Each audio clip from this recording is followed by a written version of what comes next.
Narayan success classes में आप सबका स्वागत है। चलिए बच्चों, आज हम लोग अपना 8वां क्लास स्टार्ट करते हैं। हम लोग 1 अगस्त से क्लास 10 का मैथ स्टार्ट किए हैं और पूरा मैथ पढ़ेंगे दिसंबर तक 2025 के लिए। ठीक,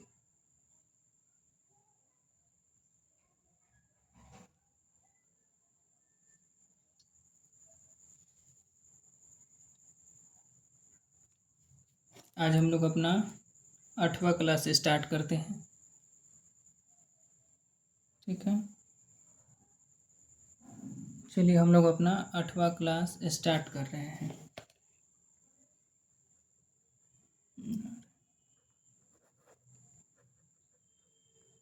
क्लास 8 बच्चों, आपने थंबनेल पर देखा होगा कि √5 एक अपरिमेय संख्या है। तो अपरिमेय संख्या का मतलब क्या हुआ, देखिए।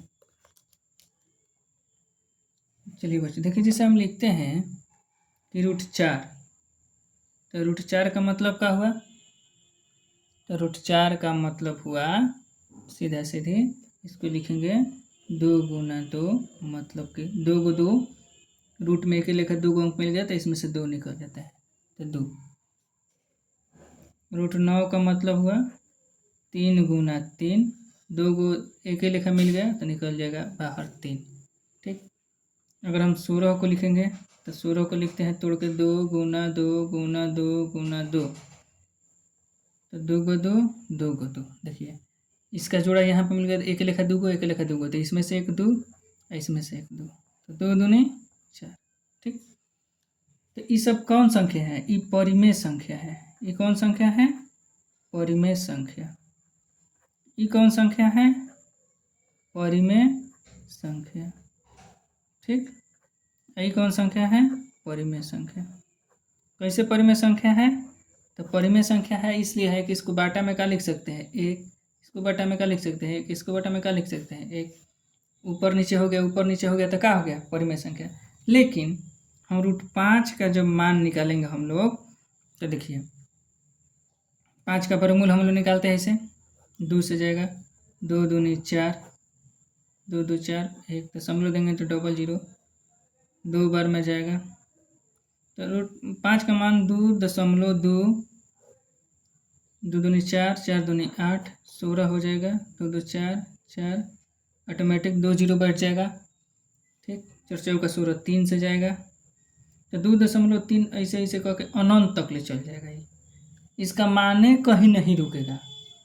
तो मतलब कि हम लोग √4 का मान 2 फिक्स है, 2 बतला सकते हैं। √9 का मान 3 फिक्स है कि 3 होगा। √16 का मान फिक्स है कि 4 होगा, 1 2 3 4। लेकिन √5 का मान नहीं मालूम है कि 2.23 के बाद कहाँ तक ले जाकर रुकेगा, इसका माने ना मालूम है, इसलिए अपरिमेय संख्या हो गया। ठीक, जिसका हम लोग एग्जैक्ट मान नहीं बतला सकते हैं कि इतना होगा, उसको हम लोग अपरिमेय संख्या कहेंगे। ठीक, एग्जैक्ट मान हम नहीं बता सकते हैं कि होगा कितना, उसी संख्या को हम लोग अपरिमेय संख्या कहेंगे। ठीक, इसी में कहता है सहअभाज्य पूर्णांक। ये भी √5 वाला में हम लोग देखेंगे सहअभाज्य पूर्णांक। सहअभाज्य पूर्णांक का मतलब होता है कि जिसमें कॉमन एक हो, एक के अलावा और कुछ में कॉमन ना हो। जैसे देखिए 15 और 16, 4 और 5, 3 और 4, 8 और 13, ये सब ढेर संख्या है, इसमें कॉमन कुछ नहीं मिलेगा। 15 को तोड़ेंगे तो 5 गुना 3, और 16 को तोड़ेंगे तो 2 गुना 2 गुना 2 गुना 2। तो इसमें कॉमन क्या मिल रहा है बताइए? तो इसमें कॉमन क्या मिल रहा है? कॉमन मतलब दोनों में क्या मिला? कुछ नहीं मिला है तो गुना 1 गुना 1, कुछ नहीं मिलता है तो 1 मिलता है तो कॉमन 1 मिला। इसमें भी कुछ नहीं मिलेगा तो कॉमन 1 मिला। मतलब जिसमें कॉमन 1 हो, गुना के रूप में कुछ ना मिले उसमें और 1 के छोड़ा है। जैसे 8 और 6, तो 8 में को लिखेंगे 2 गुना 2 गुना 2, और 6 को लिखेंगे 2 गुना 3, तो इसमें कॉमन मिल गया 2। तो जब कॉमन 2 हो गया तो इस सहअभाज्य पूर्णांक नहीं है। इस सहअभाज्य पूर्णांक नहीं है। ठीक, जिसमें कॉमन 2 मिल गया, चाहे कुछ भी कॉमन मिले, 2 मिले, 3 मिले, 4 मिले, 5 मिले, अगर कॉमन मिल गया तो सहअभाज्य पूर्णांक नहीं है। अब आइए हम लोग सिद्ध करते हैं कि √5 एक अपरिमेय संख्या है। ठीक, √5 क्या है? एक अपरिमेय संख्या है। चलिए हम लोग सिद्ध करते हैं कि √5 एक अपरिमेय संख्या है। चलिए बच्चों हम लोग सिद्ध करते हैं।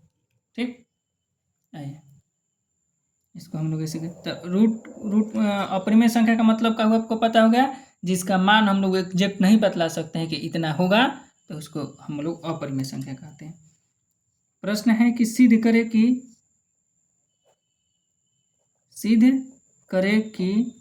√5 एक अपरिमेय संख्या है।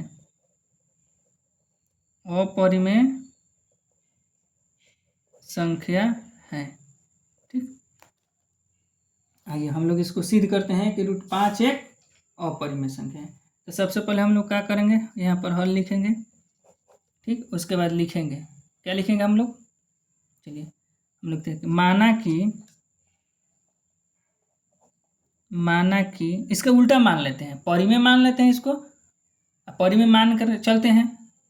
जब ये अपरिमेय है तो इसको पहले हम परिमेय मान लेते हैं।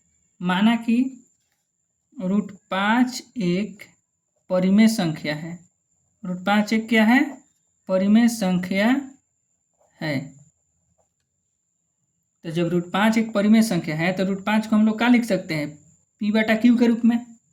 परिमेय है तो मतलब ऊपर नीचे लिख सकते हैं, तो लिखते हैं P/Q। परिमेय है तो इस रूप में होगा।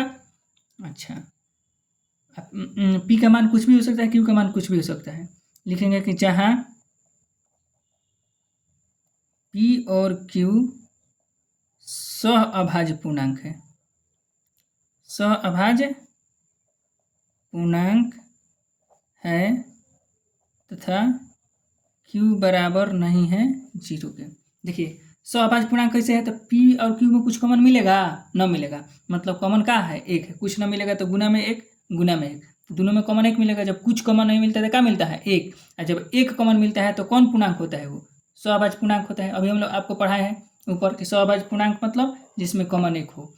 Q नीचे 0 नहीं होना चाहिए। अगर नीचे 0 हो जाएगा, Q बराबर हो जाएगा 0 के, बराबर नहीं है 0 के, अगर यहाँ पर 0 हो जाएगा कर देंगे हम लोग, तो P/0 का मान इन्फिनिटी हो जाएगा, अपरिभाषित हो जाएगा, इसलिए नीचे 0 ना होना चाहिए।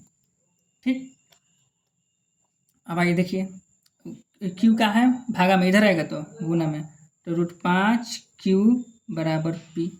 अब दोनों तरफ वर्ग करेंगे हम लोग, दोनों तरफ आइए वर्ग करते हैं, दोनों तरफ वर्ग करने पर।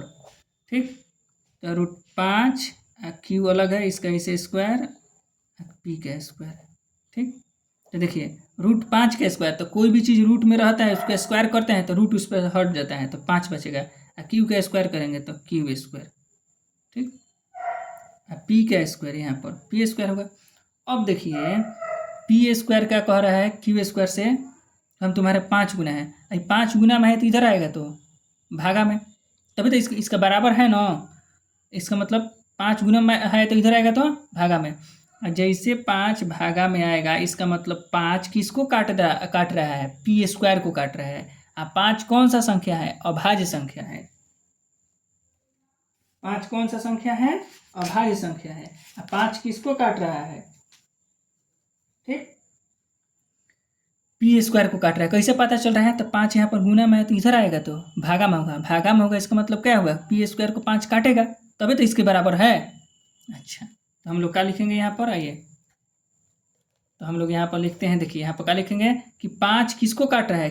तो Q के साथ है गुना में है तो भागा में किसके आएगा? P स्क्वायर के, मतलब 5 किसको काट रहा है? P स्क्वायर को। तो क्या लिखेंगे हम लोग? तो हम लोग लिखते हैं कि 5 अतः क्या लिखेंगे हम लोग की? अतः 5 P स्क्वायर को काटता है, काटता मतलब विभाजित करता है। अच्छा, 5 P स्क्वायर को क्या करता है? विभाजित कर। अब देखिए 5 कौन सा संख्या है? अभाज्य संख्या है। किसको काट रहा है, पी स्क्वायर को काट रहा है। तो जब अभाज्य संख्या किसी स्क्वायर को काटेगा तो उसका स्क्वायर हटा देंगे तो उसको भी काटेगा, उसका स्क्वायर हटा देंगे तो उसको भी काटेगा। जैसे देखिए मान लीजिए हम लिखते हैं कि 3 6 स्क्वायर को काटता है। यहाँ पर देखिए इसको ऐसे गिना देते हैं, 3 किसको काटता है, 6 के स्क्वायर के। 6 के स्क्वायर कितना होगा, 36। 36 को 3 क्या कर देगा, ये 3 36 को काट देगा। तो 3 तो 6 को भी काटेगा, काटता है। 3 दूनी 6, मतलब इसके अंदर 3 होगा। 6 को तुरेंगे तो लिखेंगे 3 गुना 2, इसके अंदर 3 होगा। कहाँ है, कहाँ से कि कौन सा संख्या है, अभाज्य संख्या है। तो जब किसी अभाज्य संख्या किसी स्क्वायर को काटेगा, किसी के स्क्वायर को, तो उसका स्क्वायर भी हटा देंगे तो उसको भी काटेगा। क्यों काटेगा, क्योंकि उसके अंदर वो 3 होगा। हम लोग ये न कह सकते हैं कि 3 4 के स्क्वायर को काटा है, न कहेंगे। कहाँ से कि 4 चौका 16, 16 मतलब 3 16 को कभी नहीं काटेगा। तो हम नहीं कह सकते हैं कि 3 4 स्क्वायर को काटता है, ये बात न कहेंगे। हम लोग जब भी कहेंगे क्या कहेंगे कि जब अभाज्य संख्या रहेगा तो कि 3 किसी के स्क्वायर को काटेगा तो उसके स्क्वायर हटा देंगे, उसको भी काटेगा। कहाँ है, कहाँ इसके अंदर उसके खुद होता है। तो इसी प्रकार 5 अभाज्य संख्या है, यहाँ पर 3 भी अभाज्य संख्या था। तो 5 अभाज्य संख्या तो 5 पी स्क्वायर को काटता है, तो 5 पी को भी काटता है, ठीक ना। मतलब 5 पी को भी विभाजित करता है, ये लिखेंगे, ठीक।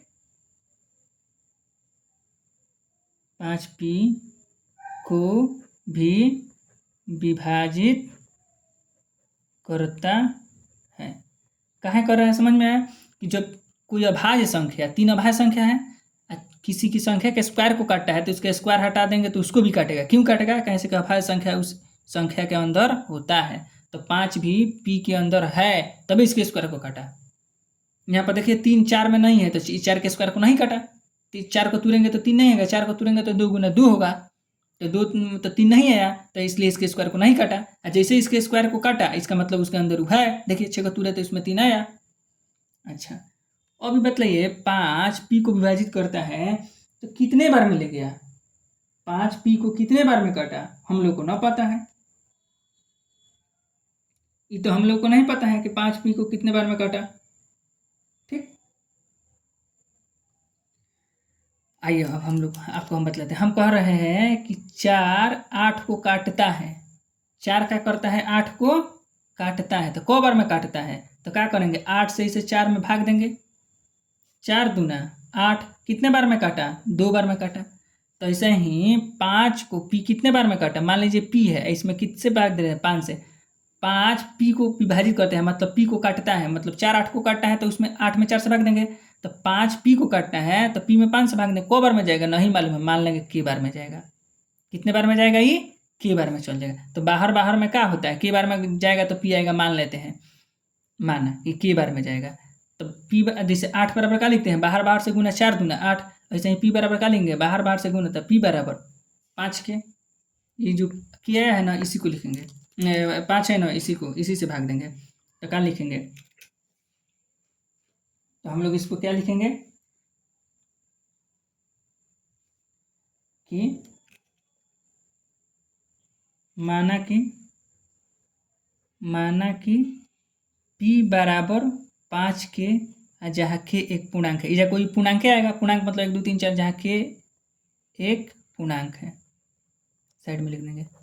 ये के कहाँ से है पता चला ना, 5 इसको काटता है, पी को काटता है, तो कितने बार में काटेगा, तो मान लीजिए के बार में काटा है, तो बाहर बाहर में क्या होता है, गुना, भाज्य है, भाज्य भाजक भागफल, तो इसमें गुना होता है, तब आएगा ये वाला। जैसे 4 8 को काटता है तो 4 दूना 8 2 बार में गया तो बार बार में गुना हुआ। अच्छा अब दोनों तरफ हम लोग वर्क करते हैं, दोनों तरफ वर्ग करने पर, तो पी का स्क्वायर और 5 के का स्क्वायर, पी का स्क्वायर पी स्क्वायर है, 5 का स्क्वायर 25 और के स्क्वायर के स्क्वायर, ठीक। देखिए हम लोग यहाँ पर बनाए थे, क्या बनाया था कि 5 क्यू स्क्वायर बराबर पी स्क्वायर, इसको समीकरण नंबर 1 मान लेते हैं हम लोग। समीकरण नंबर 1, पी स्क्वायर का मान क्या है, 5 क्यू स्क्वायर, कह रहा है कि दोनों आपस में बराबर है। इसका मतलब क्या हुआ कि पी स्क्वायर बराबर क्या लिखेंगे, 5 क्यू स्क्वायर, चाहे 5 क्यू स्क्वायर बराबर क्या लिखेंगे, पी स्क्वायर, ठीक। तो पी स्क्वायर का मान क्या है यहाँ पर, 5 क्यू स्क्वायर। तो यहीं पर हम लोग देखिए पी स्क्वायर है ना यहाँ पर, ठीक, यहाँ पर भी पी स्क्वायर है, तो यहाँ पर पी स्क्वायर का मान क्या है 5q², और यहाँ पर भी पी स्क्वायर है। देखिए ध्यान से, यहाँ पर 5p² का मान क्या है 5q², यहाँ पर भी पी स्क्वायर है, मतलब दोनों तो पी स्क्वायर है, तो पी स्क्वायर का मान है 5q², तो यहाँ पर पी स्क्वायर के जहाँ पर लिख देंगे 5q² बराबर 25k², ये वाला अपने जगह पर इसका मान लिख दिए। हम लिखेंगे कि इसका मान कहाँ से लिखे हैं, तो समीकरण 1 से, ठीक। ये जो हम लोग लिखे हैं ना 5p को विभाजित करता है, देखिए 5p को विभाजित करता है, तो इसको मान लेते हैं समीकरण नंबर 2। इसको क्या मान लेते हैं हम लोग, समीकरण नंबर 2।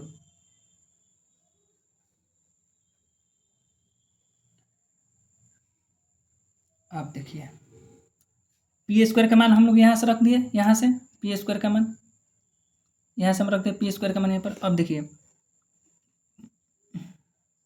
q² बराबर 25k², 5 इसके साथ गुना में तो इधर आएगा तो भागा में 5 से 5, मतलब q² बराबर 5k²।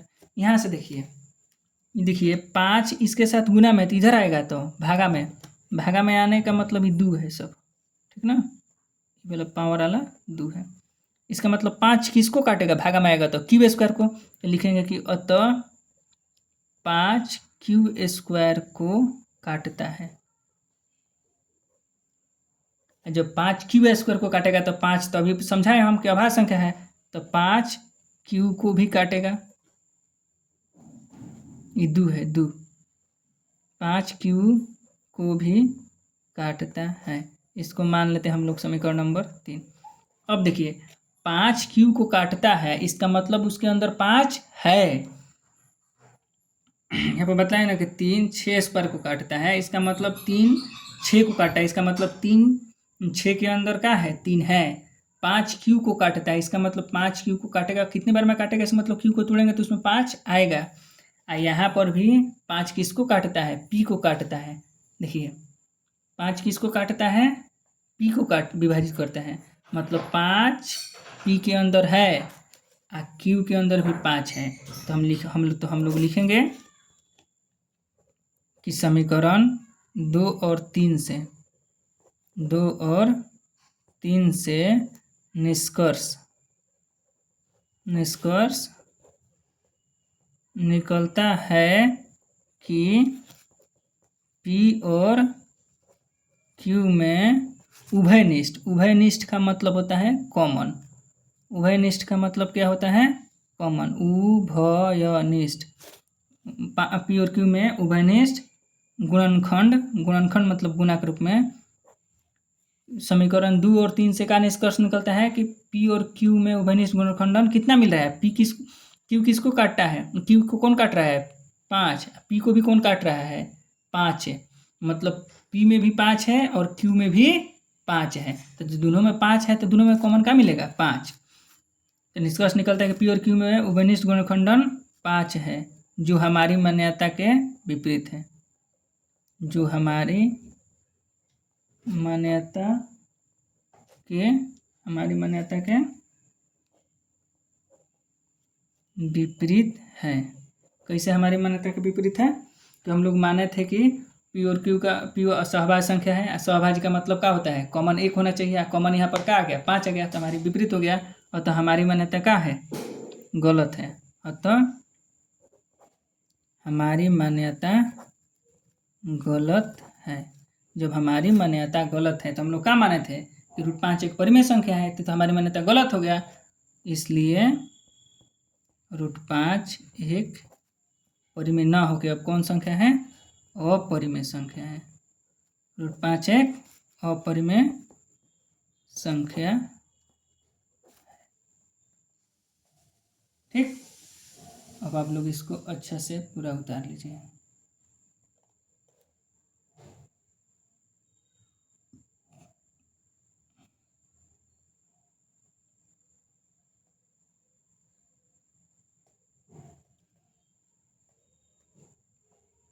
चलिए अब देखिए, अगर √2 का है तो जहाँ जहाँ 5 है वहाँ वहाँ 2 हो जाएगा, यहाँ पर भी 2 हो जाएगा, यहाँ पर भी 2, यहाँ पर भी 2, वहाँ पर भी 2, फिर यहाँ पर भी 2, यहाँ पर भी 2, यहाँ पर भी 2 यहाँ पर भी 2, लेकिन यहाँ पर 2 का स्क्वायर करेंगे तो 4 हो जाएगा। जैसे 25 है तो 2 का स्क्वायर करेंगे तो यहाँ पर क्या हो जाएगा, 4 हो जाएगा। फिर यहाँ पोजीशन के मान यहाँ से उठाकर यहाँ रखेंगे, फिर 2 से 2 कट जाएगा तो यहाँ पर 2 आ गया, तो फिर दोनों में कॉमन 2 आ जाएगा। ठीक, चलिए हम लोग एक और देख लेते हैं।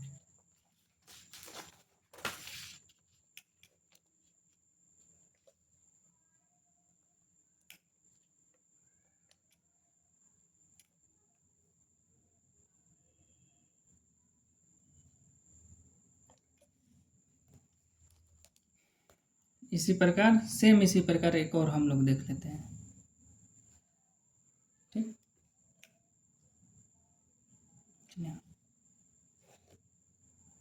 प्रश्न है कि सिद्ध करे कि, क्या करें,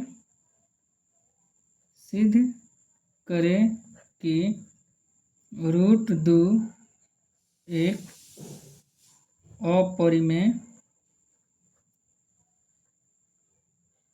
संख्या है। ठीक, तो फिर हम लोग फिर सेम उसी प्रकार एकदम विपरीत मानेंगे, एकदम सेम उसी प्रकार माना कि विपरीत मतलब रूट अपरिमेय कहे तो हम परिमेय मानेंगे। माना कि √2 एक परिमेय संख्या है, एक कॉमन संख्या है, परिमेय संख्या है। ठीक, √2 जब एक परिमेय संख्या है तो इसलिए इसको क्या लिखेंगे हम लोग। अब देखिए कोई p/q के रूप में लिखते हैं परिमेय को, कोई क्या सबको लिखता है, लेकिन कोई p/q लेता है, कोई a भी लेता है, तो आप p/q की जगह पर a और b भी लिख सकते हैं। हम लोग p और q लेते हैं। ठीक, लिखेंगे कि जहाँ p और q सह अभाज्य पूर्णांक है, जहाँ p और q कौन सा पूर्णांक है, सह अभाज्य पूर्णांक है, तथा q बराबर नहीं है 0 के।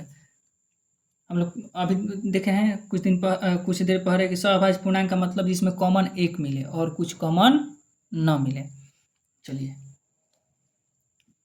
अब क्यू नीचे 0 नहीं होना चाहिए। अब गुना कराते, भागा में तो इधर आएगा, तो गुना में तो √2 में q से गुना करेंगे तो √2q बराबर में p, दोनों तरफ वर्ग करते हैं, दोनों तरफ वर्ग करने पर जैसे हम लोग दोनों तरफ वर्ग करेंगे तो √2q इसका स्क्वायर करेंगे हम लोग बराबर p का स्क्वायर, दोनों तरफ वर्ग करेंगे, वर्ग मतलब स्क्वायर, तो √2 का स्क्वायर करेंगे तो जो भी चीज़ रूट में हो उसका स्क्वायर करेंगे तो रूट उस पर से हट जाएगा, तो केवल 2 बचेगा। ये q है, q का स्क्वायर करेंगे तो इसे q स्क्वायर, p का स्क्वायर, इसको मान लेते हैं समीकरण नंबर 1। फिर वही बात आ गया कि 2 इसके साथ गुना में है तो इसको या इसके नीचे आएगा मतलब भागा में आएगा, इसका मतलब इसको काट रहा है तभी बराबर है। अच्छा, तो हम लोग लिखेंगे कि अतः 2 p स्क्वायर को विभाजित करता है, चाहे काटता है, विभाजित करता है। 2 जब p स्क्वायर को विभाजित करता है तो 2 कौन सा संख्या है, अभाज्य। अभी कुछ देर पहले बताएं कि जब 2 इसको p स्क्वायर को काट रहा है इसका मतलब 2 अभाज्य संख्या है, अभाज्य संख्या है तो इसका मतलब 2 इसके अंदर है, तो जब 2 इसके अंदर p में है 2 तो स्क्वायर भी हटाएंगे तो 2 p को भी विभाजित करेगा, तो 2 p को विभाजित करता है, को भी चाहे विभाजित करता है बतिया एक है। ठीक, इसको मान लेते हैं समीकरण नंबर 2। अब जैसे 2 p को विभाजित करता है तो कितने बार में ले जाएगा तो हम लोग को नहीं पता है। ठीक, तो नहीं पता है तो हम लोग क्या मानेंगे कि माना कि k बार में ले जाता है, तो जब k बार में ले जाएगा तो p बराबर क्या हो जाएगा 2k, जहाँ k एक पूर्णांक है, जहाँ k एक पूर्णांक है।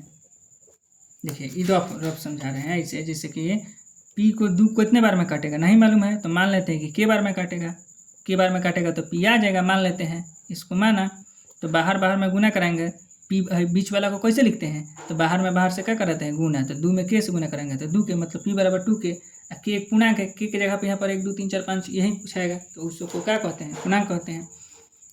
अब देखिए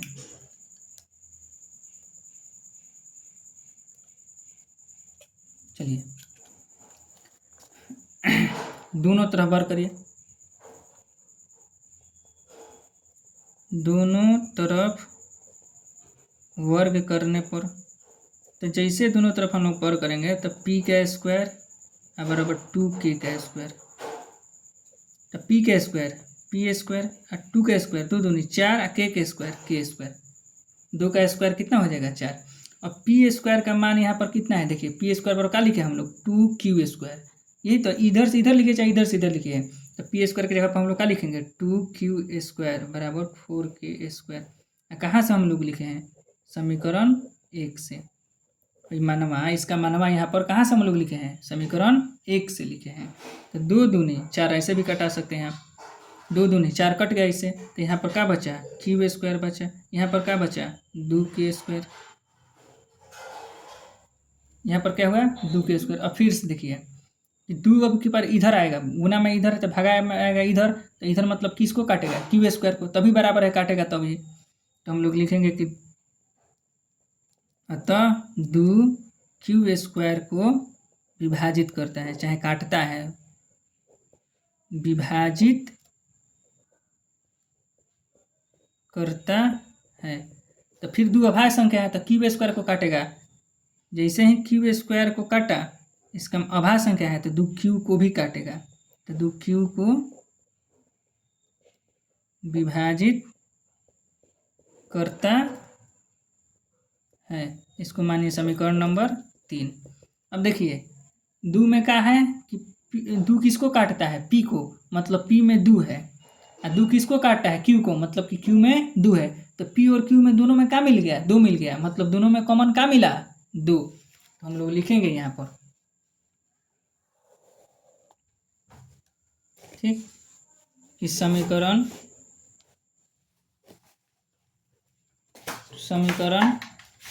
2 और 3 से, समीकरण 2 और 3 से निष्कर्ष निकलता है कि 2 और 3 से निष्कर्ष निकलता है कि 2 और 3 से निष्कर्ष निकलता है कि P और Q का उभयनिष्ठ